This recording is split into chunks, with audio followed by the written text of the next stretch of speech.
السلام عليكم ورحمة الله وبركاته. إن شاء الله تعالى يعني الحمد لله ربنا وفقنا وأخذنا مزرعة دواجن في أسيوط في المنيا. تمام إن شاء الله تعالى يعني الشباب حابين يطلعوا في الفيديو ويتكلموا معانا.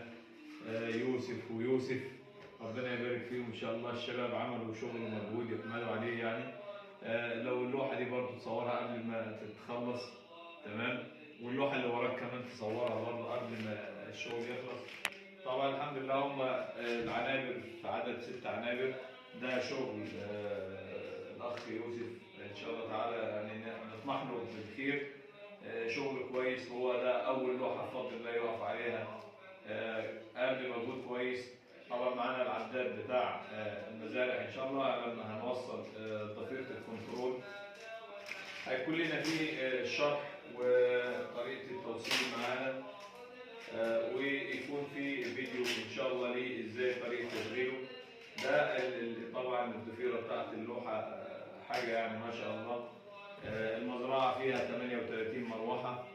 ف 38 مروحة حوالي 6 غاطس. وعندنا 4 دفايات.